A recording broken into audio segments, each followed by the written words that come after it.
हाँ भाई, सभी बच्चों का मेरे YouTube चैनल पर आप लोगों का सभी का स्वागत। आप लोग सभी ध्यान दें, 2 दिन अपनी क्लासें नहीं हुई हैं और अब आगे हम अपने टॉपिक को लेकर के चल रहे हैं जो आपको सेकंड ग्रेड के लिए मैं पढ़ा रहा था, सब ग्रुप। देखिए, ग्रुप अपने पढ़ा, परम्यूटेशन अपन ने पढ़ा, उसके बाद हम बात कर रहे थे किसकी, सब ग्रुप की। ठीक है भाई, आप सब ग्रुप के बारे में हम ध्यान देंगे क्योंकि ऐसे तो पढ़ के आ चुके हैं हम सब ग्रुप के बारे में, लेकिन आज हम वापस देखते हैं कुछ बातें और उसके बाद फिर आगे बढ़ते हैं। देखिए, सब ग्रुप क्या था मैंने आपको बताया, एक बार ध्यान देंगे आप सभी बच्चे। मैंने आपको सिंपल सा बताया कि सब ग्रुप क्या है, ये बोला था सब ग्रुप है क्या। सब ग्रुप के लिए बताया था मैंने, यहाँ पर ध्यान देंगे, सब ग्रुप मैंने बताया था, पता हो तो आपको याद होगा, हल्का सा याद करो पुरानी वाली बात। सबसे पहले तो वो क्या होना चाहिए, जैसे H किसी ग्रुप है, G का सब ग्रुप है, कहलाता है। कब कहलाता है आपको पता होगा, यदि भाई कब पॉसिबल है उसका सब ग्रुप होना, यदि क्या हो, यदि सबसे पहली बात उसकी होनी चाहिए H नॉट इक्वल टू 5 होना चाहिए and H subset of G होना चाहिए। दूसरी कंडीशन है H स्वयं भी G की संक्रिया के लिए, H स्वयं भी क्या हो, H स्वयं भी G की संक्रिया के लिए ग्रुप हो। ये बात मैंने आपको बता दी थी, याद करो कि यदि कोई भी सब ग्रुप बनेगा तो उस सब ग्रुप को बनने के लिए आपको 2 कंडीशनों का पालन करना पड़ेगा। पहली कंडीशन मैंने आपको बताई क्या कि H नॉट इक्वल टू 5 होना चाहिए, दूसरी कंडीशन H सबसेट होना चाहिए और तीसरी H स्वयं भी G की क्या है, संक्रिया के लिए क्या होना चाहिए, आपका सब ग्रुप मतलब खुद ग्रुप होना चाहिए। अब ऐसे ही जब रिंग पढ़ोगे आप तो यदि कोई सब रिंग होगी तो क्या होगी, ये कंडीशन तो 100% फुलफिल होगी, समझ रहे हो मेरी बात को। लेकिन आप याद रखना, ये वाली कंडीशन की जगह ग्रुप की जगह रिंग आ जाएगी। बिल्कुल इजी डेफिनेशन है, कोई कठिन नहीं है, ध्यान रखना इस बात को।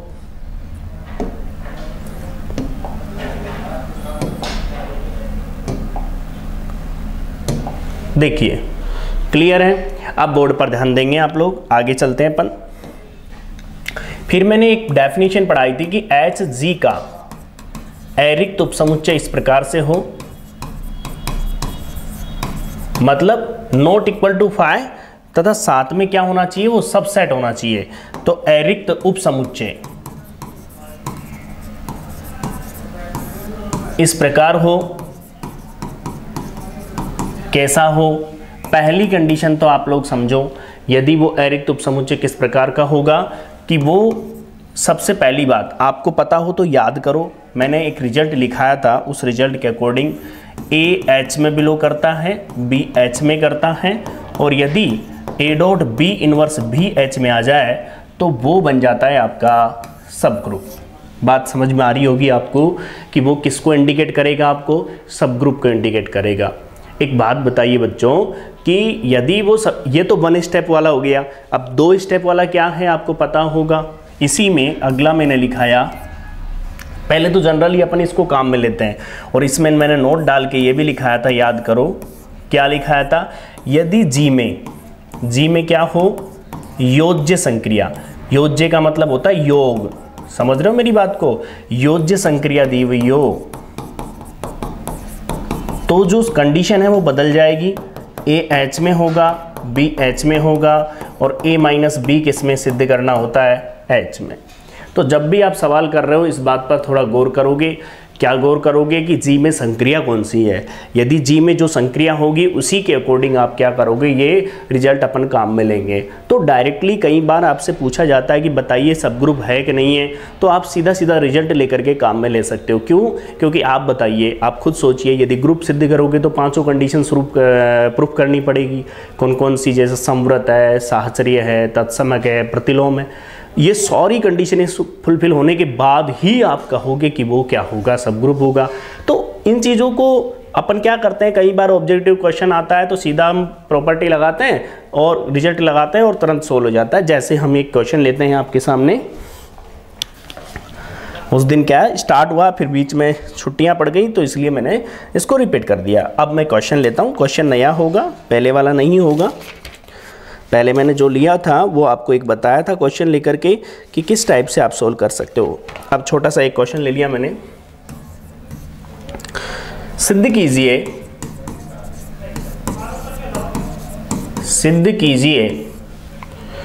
कि यदि किसी ग्रुप G का स्मॉल a कोई अवयव है, मतलब किसी ग्रुप G का स्मॉल a कोई अवयव है, तो H बराबर खुद ने डिफाइन कर रखा है n बिलोंग्स टू किस में है, Z में है, G का सब ग्रुप है होगा। ये लीजिए भाई, सीधा सीधा एक क्वेश्चन पूछ लिया गया और आपसे कह दिया गया कि बताइए सब ग्रुप होगा क्या। देखो मैं एक बात आपको बता रहा हूँ, क्लासों का जो लेवल है बहुत ही बेसिक है, जिससे आपका कंसेप्ट क्लियर होता है कि किस टाइप से अपन चेक कर। देखो बच्चों, इसके बाद जो लेके आएंगे अपन, इसके बाद जो ग्रुप थ्योरी के बाद में मेरे हिसाब से अलजेब्रा के अंदर और कोई टॉपिक नहीं है, तो लगभग इसे कंप्लीट करने के बाद हाँ जितना अपना सेकंड ग्रेड के अंदर अलजेब्रा के अंदर पोर्शन है वो पूरा पहले कंप्लीट करवाएंगे। दूसरी बात ध्यान रखेंगे, उसके बाद जो आपको मैं पढ़ाऊँगा वो पढ़ाऊँगा यहाँ पर, जैसे आपका कैलकुलस का टॉपिक है, ठीक है ना, कैलकुलस वाला लेंगे, मतलब डिफरेंशियल इंटीग्रल वगैरह वाला। देखिए यहाँ पर ध्यान देंगे सभी बच्चे। देखिए सबसे पहले तो गिवन है आपको, जो दिया हुआ है वो क्या है, वो दिया हुआ है कि G क्या है, एक ग्रुप है, G क्या है, ग्रुप है। क्लियर है बिल्कुल, बताओ भाई बच्चों। अब आपको पता है, देखिए ध्यान से मैं आपसे कहता हूँ यहाँ पर, तथा H आपको दे रखा है। मैं तो पूरा सोल्व कर रहा हूँ, आप लोगों को 2 स्टेप में सोल्व कर लेना। कैसे कर लेना बता रहा हूँ, a की power n belongs to Z। अब किसी को भी एक बात बताओ, पहले तो इसे ये दिखाना होता है ना कि प्रत्येक अवयव आपको पता A जो Z का है, मतलब H जो है वो क्या है। देखो यदि किसी ग्रुप G का कोई अवयव स्मॉल a, मतलब उस ग्रुप G का ही कोई अवयव है स्मॉल a, उस स्मॉल a का अवयव से जनित एक सेट मान लिया अपन ने, H दे रखा है, हमें ये दिखाना है कि H क्या होगा, एक सब ग्रुप होगा। तो एक बात बताइए, सबसे पहली बात तो मैं किसी भी अवयव 1 की पावर 1 को 1 लिख सकता हूँ ना, होगा कि नहीं होगा। गुणन की बात कर रहा है, इसमें कौन सी संक्रिया है, गुणन संक्रिया, ध्यान रखना। तो बताइए तत्समक अवयव है ना, तो आप देख सकते हो इसके अंदर भी विद्यमान होगा, तो इसका मतलब बिलोंग्स टू H होगा। तो ये कहा जा सकता है कि H नॉट इक्वल टू 5 है, एंड साथ में H किसका सबसेट है, G का। बोलो भाई, जनरली आप अब एग्जाम में तो आपको देखना ही है बस, केवल है कि नहीं है, सोल्व नहीं करना, पहले बता देता हूँ। अब देखो सोल्व क्या करना है एग्जाम में, 2 अवयव ले लें इस सेट के, ठीक है, गुणन संक्रिया है ना। तो देखिए मैंने क्या किया, x और y 2 अवयव ले लिए, किसके, H के।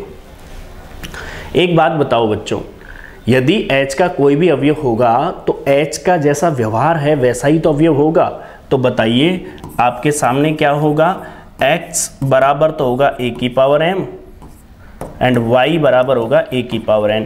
ये भी बात ध्यान रखना, m और n दोनों किस में विद्यमान होंगे, z में होंगे, क्योंकि आपको पता है h का व्यवहार कैसा है। h का जो प्रत्येक अवयव है ना आपके सामने, वो कैसा है, a की पावर के रूप में है, ठीक है। अब हमें क्या प्रूफ करना है पता है, हमें ये प्रूफ करना है कि x dot y inverse b यदि h में आ जाए तो सब ग्रुप बन गया। अब आपको एग्जाम में क्या करना है, सीधा ये कंडीशन देखनी है। तो देखिए x डॉट वाई इनवर्स, आपको आइडिया होना चाहिए सीधा सीधा, a की पावर m डॉट a की पावर n की पावर -1, ठीक है। अब आप बताइए, मैंने बताया था ये इनवर्स अंदर भी आ जाता है, a की पावर m डॉट a की पावर -n, बेस सेम होता है तो पावर जुड़ जाती है। देखो एक बात बताओ, आप लोग समझते हो, जब m और n दोनों ही किसके हैं, z के। आप याद करो, आपको पता हो तो हर हाल में जो आपका m और n है तो m माइनस n भी हर हाल में किस में होगा, z में होगा कि नहीं होगा बताइए।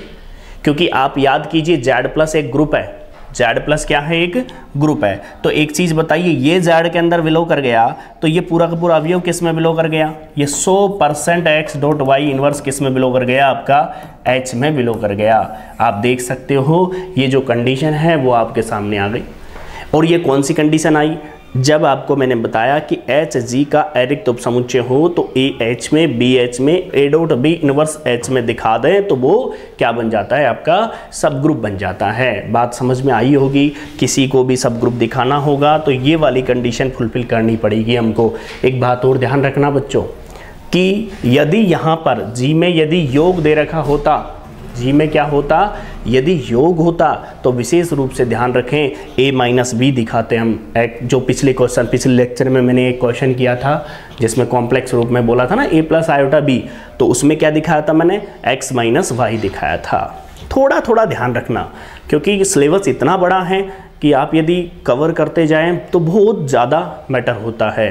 तो इसलिए पहले कंसेप्ट धीरे धीरे दिमाग में बिठाते चलें।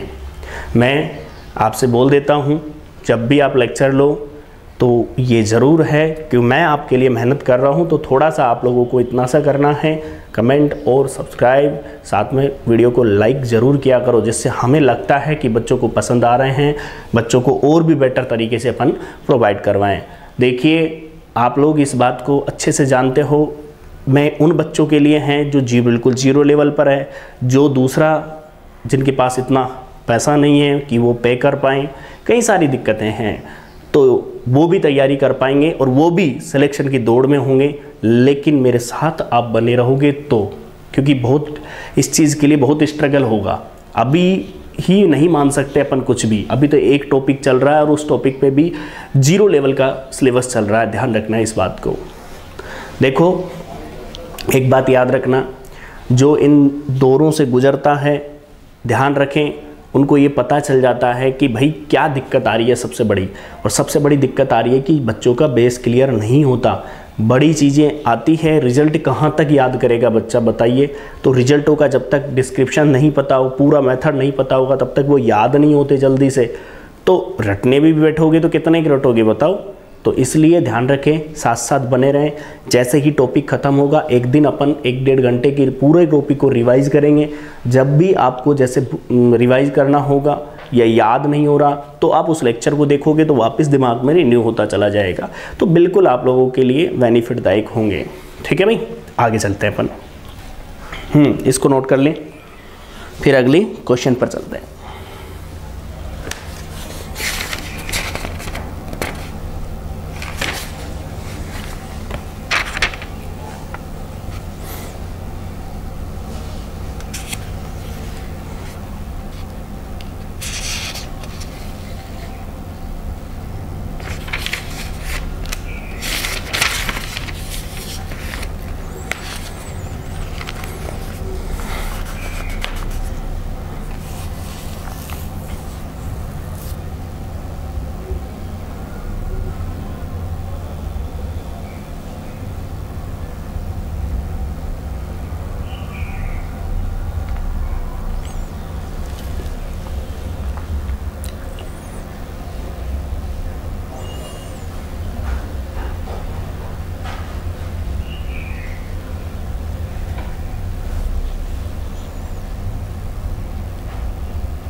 देखिए अगले क्वेश्चन पर, देखिए अगले क्वेश्चन को लिखते हैं अपन। यहाँ पर ध्यान देंगे, यदि H1 ग्रुप G का सब ग्रुप है, जो H1 है वो ग्रुप G का सब ग्रुप है, तथा T equal to X belongs to G and XH equal to HX, तो सिद्ध कीजिए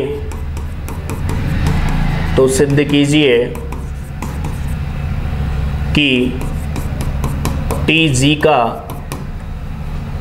सब ग्रुप होगा या सब ग्रुप है। अब इस बात को थोड़ा ध्यान देना, क्वेश्चन को आप तरीके से ध्यान दीजिए, बोर्ड पर बिल्कुल रिलैक्स से क्वेश्चन ले रहे हैं। कल अपन सब ग्रुप के जो क्वेश्चन लेंगे वो थोड़ा सा जैसे आए हुए एग्जाम में अपनी RPSC के अंदर जो आए हैं उन क्वेश्चनों को अपन कवर करेंगे। ध्यान देंगे आप लोग यहाँ पर, यदि H ग्रुप G का एक सब ग्रुप है तथा T क्या है, X G में है और X H equal to HX, मतलब सबसे बड़ी बात तो ये ध्यान रखना, पहले से दिया हुआ है क्या, देखिए प्रूफ करते हैं हम, सब बच्चे देखें दिया क्या है। सबसे पहली चीज तो क्या दी है कि जो H है ना, H1 क्लियर है, इन्होंने क्या है H ही है, ये H1 नहीं है।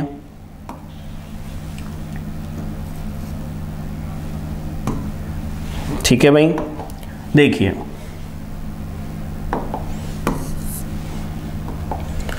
दिया क्या है, सुनिए कि H इज ए सब ग्रुप ऑफ G, मतलब H G का सब ग्रुप दे रखा है आपको। ये तो बात दिमाग में क्लियर हो गई कि H के लिए पूरी कंडीशन लागू होती है। ठीक है, अब आप सुनिए क्या दे रखा है, और एंड आपको क्या दिया हुआ है, एक T दिया हुआ है, T आपके पास है और उस T का कैसा व्यवहार है, X G में है एंड जो X H होगा ना वो HX के बराबर है। मतलब इस बात पर गौर करना बच्चों कि कोई भी अवयव T के अंदर तभी विद्यमान है जब वो H के साथ कम्यूटेटिव प्रॉपर्टी का पालन कर रहे हैं, अर्थात X H बराबर HX दिख रहा है आपको। यदि कोई भी होगा अवयव तभी कह सकता हूँ मैं, मतलब कोई कंडीशन लगा दी कि भाई किसी क्लास में, मैं कह दूं यहाँ पर कि जैसे किसी कॉलेज के अंदर, जैसे राइस पायलट की बात करूं या और किसी कॉलेज की बात करूं मैं, तो किसी कॉलेज के अंदर मान लो बच्चा प्रवेश तभी लेगा जब, जैसे साइंस डिपार्टमेंट का कॉलेज है तो अब फिक्स हो गया कि साइंस के लिए यदि उसके पास 11th-12th में साइंस होगी तो ही तो वो जाएगा उसके अंदर, नहीं तो कैसे जाएगा बताइए। तो कुछ बातें ऐसी होती है, जैसे किसी जगह ड्रेस का कोड लगा दिया तो वो ड्रेस ही होगी तो ही एंट्री होगी। कई बार ऐसे कैफ़े वगैरह होता है जहाँ पर ये कहा जाता है कि केवल कपल को ही एंट्री है, तो फिर वो क्या हो गई, ये कंडीशन हो गई। तो वैसे ही कंडीशन यहाँ पर है, वो क्या है कि इस T के अंदर तभी अवयव विद्यमान है जब ये इसके साथ H के साथ कम्यूटेटिव है। अब एक बात बताइए, सबसे पहली चीज़ तो हम क्या दिखाना है पता है, क्या सिद्ध करना है, हमें ये सिद्ध करना है कि T जो होगा वो क्या होगा, G का सब ग्रुप होगा, ये सिद्ध करना है। तो सबसे पहले तो ये सुनिए, कोई अवयव ले लिया मैंने, G ग्रुप है तो मैंने बोला यदि E G का कोई अवयव है, दिख रहा होगा आपको।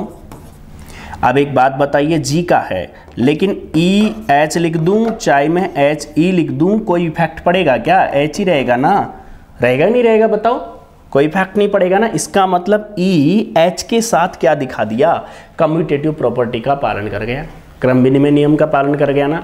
इसका मतलब E किस में विद्यमान है, T में। बात समझने की कोशिश करना, मैं जो बोलना चाह रहा हूँ इसके अंदर वही अवयव आएगा जो H के साथ कम्यूटेटिव होगा, क्रम विनिमय होगा। तो बताओ, मैंने EG का अवयव लिया और वो अवयव H के साथ क्रम विनिमय का व्यवहार शो कर रहा है, मतलब HE बराबर HE आ रहा है। इसका मतलब मैं क्या कह सकता हूँ, सब बच्चे ध्यान देंगे, मैं कह सकता हूँ कि E जो है वो बिलोंग्स टू किस में है, E किस में बिलोंग करता है, E बिलो करता है बच्चों T में, और T में बिलो करता है तो मैं कह सकता हूं कि T क्या नहीं है, नॉट इक्वल टू 5, खाली नहीं है, मतलब एलिमेंट जरूर है।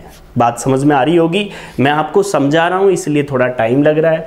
3 लाइन का सवाल है, आपको पता है अच्छे से, रफली देखा 1 मिनट में सोल्व हो जाएगा। अब तुम कहो कि नहीं, पहले पता होना चाहिए किस टाइप से अपन सोल्व कर रहे हैं। देखिए अब यहाँ पर हम बात करते हैं, सुनिए ध्यान से, हमें ये बताना है T not equal to 5 subset है ही, तो हम बात कर लेते हैं सीधा सीधा। देखो थोड़ा रफली बात कर लेते हैं अब सीधा सीधा। तो दो अवयव ले लिए मैंने, x and y belongs to किस में है, टी में। और तुम्हें पता है सीधा सीधा कि x और y टी में हैं, तो हमें सिद्ध क्या करना है पता है क्या? हमें सिद्ध करना है x डॉट वाई इनवर्स भी टी में होगा, ये प्रूफ करना है आपको कंडीशन। देखा जाए तो एग्जाम की दृष्टि से देखिए, यहाँ से उठाओगे आप, दो अवयव लिए, आपने देखा कि क्या है कि उसके अंदर बिलो कर गया, तो सीधा सब ग्रुप बन गया आपका। तो देखो आप लोग यहाँ पर और समझने की कोशिश करो, थोड़ा सा ध्यान दोगे आप लोग तो आपको समझ में आ जाएगा। अब बात यहाँ पर आई, वो क्या आई सुनिए।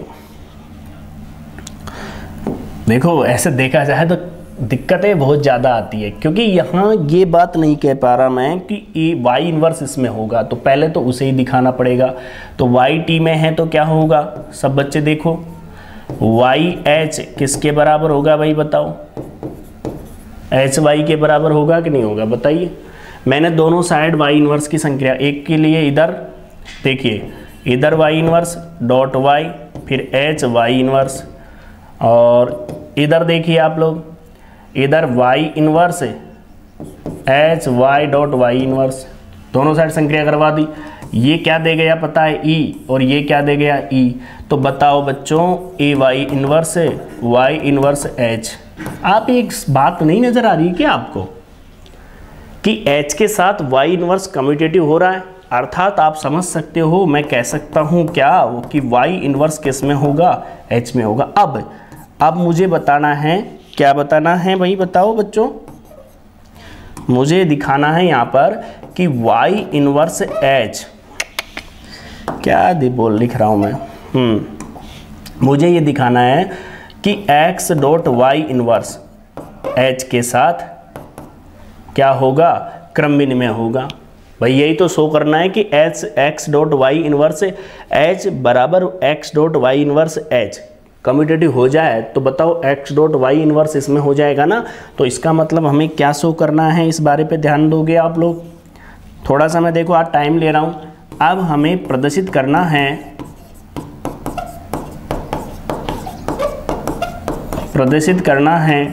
क्या प्रदर्शित करना है सुनो, कि x dot y inverse belongs to h होगा।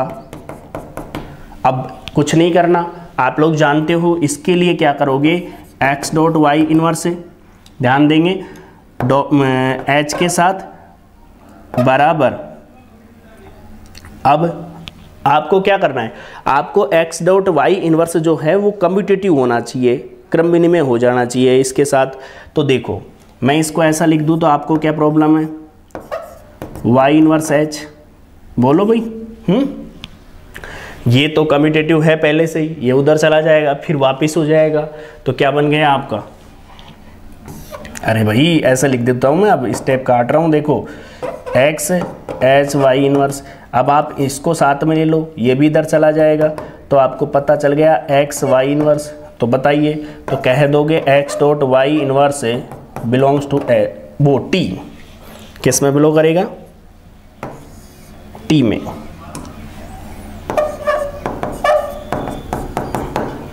और जैसे ही ये कंडीशन शो हो जाती है बच्चों, तो वैसे ही क्या बन जाता है, वो सब ग्रुप बन जाता है। मैंने एक ही बात बताई आपको, याद रखें, जब भी किसी को सब ग्रुप दिखाना होगा ए एच में, बी एच में, और ए डॉट बी इनवर्स भी एच में हो जाए, तो वो क्या बन जाता है, एच इज ए सब ग्रुप। तो आपको दिख रहा होगा कि x h में, y h में, तो x डॉट वाई इनवर्स भी h में हो गया, तो वो सब ग्रुप बन गया। थोड़ा सा मैं मानता हूं कि टाइम लिया है, मैंने समझाने में टाइम लिया है, जिससे एक दो क्वेश्चन आपके पूरे कॉपी में सोल्व हो, नोट्स में सोल्व हो, तो आपको पता रहे किस टाइप से क्वेश्चन को अपन को करना है। फिर धीरे धीरे आपकी प्रैक्टिस होती है। ठीक है भाई, अब नोट करें आप इसको, फिर आगे बढ़ते हैं। नोट कीजिए भाई सभी बच्चे।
आगे। हाँ भाई, अब आगे भी चलते हैं अपन इस पर।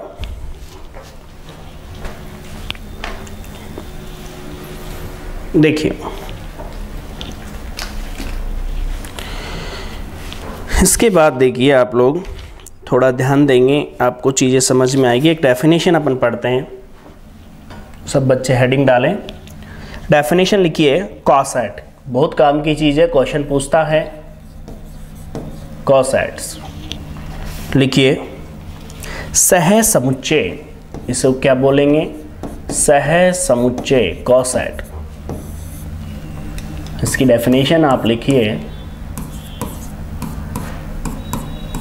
कॉसेट की परिभाषा। हेडिंग बना लीजिए कि कॉसेट क्या है, इसके बारे में हम बात करेंगे। लिखिए, माना किसी ग्रुप G का सब ग्रुप है, माना किसी ग्रुप G का, माना किसी ग्रुप G का, किसी ग्रुप G का H सब ग्रुप है। मतलब सबसे पहले तो देखो, एक बात आपके दिमाग में क्लियर हो जानी चाहिए कि कोसेट तो तब बनेगा जब पहले वो जो जिसका अपन कोसेट बना रहे हैं ना, तो उसमें क्या हो, पहले तो वो सब ग्रुप होना चाहिए। H क्या हो? G का सब ग्रुप हो, तथा A बिलोंग्स टू G के लिए देखिए बच्चों, HA बराबर small HA and small h belongs to, small a belongs to किस में है? G में, और स्मॉल h बिलोंग्स टू किस में है? H में। स्मॉल h किस में है? H में। देखिए समझो, मैं आपसे एक बात कहता हूँ, इसमें क्या होते हैं, दो तरह के कोसेट होते हैं, एक तो राइट कोसेट होता है, एक लेफ्ट कोसेट होता है। एक तो वाम सहसमुच्चय और एक होता है दक्षिण सहसमुच्चय। वाम सहसमुच्चय का मतलब आप समझ सकते हो, ये तो दक्षिण सहसमुच्चय, H के आगे A आ रहा है। जैसे H का अपन कोसेट बना रहे हैं तो आगे आ रहा है तो दक्षिण हो गया, और इसके पीछे गया तो लेफ्ट हो गया, वाम हो गया। बात समझ में आ रही होगी। अब आप सुनिए, ध्यान से सुनेंगे आप लोग, मैं बात जो बता रहा हूँ कि H G का एक सब ग्रुप होगा तो उसका coset H belongs to capital H होगा। इसे, और इसे तो बोलेंगे हम क्या? दक्षिण सहसमुच्चय। क्या बोलेंगे? दक्षिण सहसमुच्चय, दक्षिण सहसमुच्चय।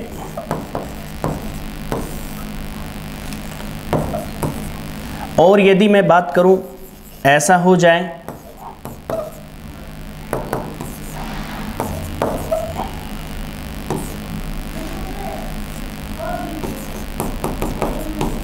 इसे बोलेंगे लेफ्ट कोसेट। लेफ्ट कोसेट जिसे हम वाम सहसमुच्चय के नाम से जानेंगे। ठीक है भाई, एक तो राइट कोसेट होता है, एक लेफ्ट कोसेट होता है, जिसे सहसमुच्चय वाम और दक्षिण के नाम से अपन जानते हैं। तो थोड़ा सा आप लोग नोट कर लें इसको, जिससे आपको पता रहे। नोट कर लें कि किसी ग्रुप G का H एक सब ग्रुप है तो A H G में बिलोंग करता है, तो H A जो बताएगा वो तो बताएगा आपको राइट कोसेट को, और A H बताएगा लेफ्ट कोसेट को। वाम सहसमुच्चय और दक्षिण सहसमुच्चय को इंडिकेट करेगा। क्वेश्चन बनता है, ध्यान रखना है इसका, सेकंड ग्रेड में बना भी हुआ है। और एक और क्वेश्चन था अभी, मैं बात करूं, यदि किसी भी ग्रुप का बात करें, किसी ग्रुप का कोई प्रॉपर सब ग्रुप नहीं है, मान लो कोई ग्रुप है और उसका कोई प्रॉपर सब ग्रुप है ही नहीं, तो उसे क्या कहते हैं अपन, ये भी पता होना चाहिए। अर्थात क्या बोला जाएगा उसे, तो दिमाग लगाइए आप, क्या बोला जाएगा, किताब भी पढ़ा करो। चलें भाई आगे, ये तो कोसेट हो गया। इसके आगे कुछ नोट डाल के लिखें आप लोग, नोट डाल के लिखिए। अब एक बात तो आप भी जान रहे होंगे यहाँ पर, क्या जान रहे होंगे, यदि गुणन है तब तो ये सही है, HA और AH बन गया इसका कोसेट। लेकिन मान लो G में संक्रिया कौन सी है, लेकिन G में यदि योग संक्रिया दे रखी है, क्या बोला मैंने? यदि आपके सामने, यदि जी में योज्य या फिर योग संक्रिया के नाम से भी जानते हैं, योग संक्रिया हो तो अब मैं इसके लिए राइट कोसेट की बात करूंगा। देखो गुणन की जगह क्या आ जाएगा हमारे पास? गुणन की जगह आ जाएगा अपने पास योग, अर्थात एच ए तो बदल जाएगा किसके रूप में? एच ए तो चेंज हो जाएगा एच प्लस ए के रूप में, एंड ए एच जो चेंज हो जाएगा वो किसके रूप में? ए प्लस एच के रूप में। मतलब कुल मिला के चीज़ें वही रहेगी, बस फर्क इतना सा आ जाएगा, गुणा की जगह क्या बन जाएगा? मल्टीप्लाई की जगह क्या बन जाएगा? आपका योग बन जाएगा, अर्थात योज्य बन जाएगा। बात क्लियर हो रही होगी? ठीक है, तो ये हमारे कोसेट की बात करता है ये, और इसके बारे में हम बात भी करेंगे और एग्जाम्पल भी समझेंगे कि कोसेट किस तरह से कार्य करता है। मैं आपसे एक बात कहता हूँ, ध्यान से सुने।